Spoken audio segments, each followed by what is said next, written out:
Et Bassirou Cissé, ces informations que nous venons de recevoir de retour, comme vous le savez, de Séville, où il a pris part à la conférence sur le financement du développement. Le chef de l'État s'est prononcé sur les interventions policières ayant récemment occasionné des décès. Le président Bassirou Diomaye Faye annonce des enquêtes pour faire toute la lumière sur ces événements. Je vous propose de l'écouter. Avant de venir au point concernant la mission à Séville, particulièrement la participation à la conférence sur le financement du développement, je voudrais aborder un thème lié à l'actualité nationale concernant les pertes en vies humaines que nous avons déplorées consécutivement à l'intervention de la police au niveau de Rosso et au niveau de Cambérène. Rappeler que sur le plan des principes, les forces de l'ordre sont censées rassurer les populations et les protéger. Les interventions ne doivent pas causer la mort. Et surtout, le fait que des citoyens, lors d'interpellations de la police, perdent la vie ne pourrait jamais être considéré comme une banalité. Sous ce rapport, les enquêtes sont en train d'être faites en toute impartialité pour situer les responsabilités, quel qu'en soit le niveau, et appliquer avec toute la vigueur et la froideur qui sied les sanctions qui s'imposent. Des images que j'ai pu moi-même voir, il apparaît des scènes qui sont insoutenables et qui sont inacceptables dans le cadre d'interventions policières.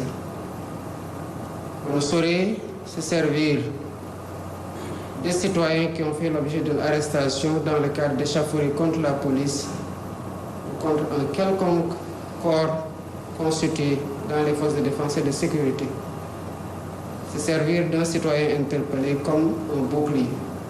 Cela ne ressort pas des règles d'engagement des forces de défense et de sécurité sur le terrain. J'engage donc le ministre de l'Intérieur, le directeur général de la police, pour m'en tenir au cas présent, à mener avec diligence les enquêtes, à situer les responsabilités et à soumettre un rapport circonstancié. Et si des sanctions s'imposent, d'y aller avec toute la fermeté qu'il faut pour que ces cas puissent servir d'exemple et que plus jamais la mort dans les commissariats ou à l'occasion d'interventions qui peuvent être maîtrisées ne puisse pas être acceptée comme relevant de la normalité. Le chef de l'État est également revenu sur sa mission à Séville en Espagne en expliquant le sens de son plaidoyer sur le multilatéralisme et la dette. Nous l'écoutons toujours. Revenant sur le point de la conférence sur le financement du développement, nous y avons participé et avons défendu la position constante du Sénégal pour ce qui concerne d'abord la promotion d'un multilatéralisme inclusif, qui seul doit être le cadre d'action dans le respect du droit international pour une paix et une sécurité mondiale, sans laquelle il ne peut y avoir de développement.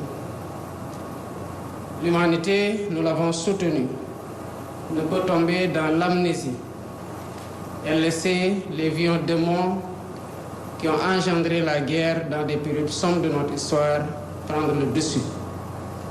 Encore moins accepter que tout ce qui a été bâti sur des décennies et des décennies, au prix d'efforts soutenus, quel qu'en soit le lieu, ne puisse être détruit par la guerre du jour au lendemain et que cela ne puisse faire l'objet d'une dénonciation collective et d'un retour à l'ordre mondial légal.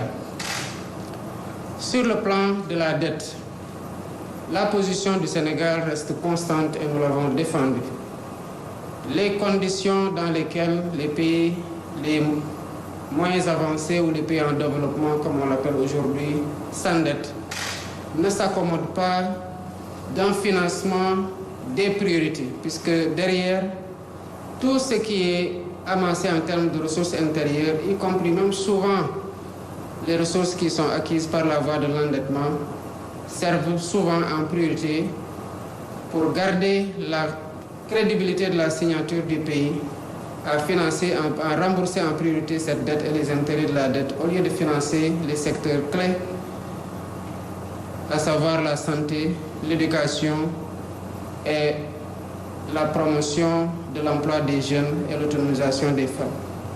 Ce discours a été le nôtre à Séville.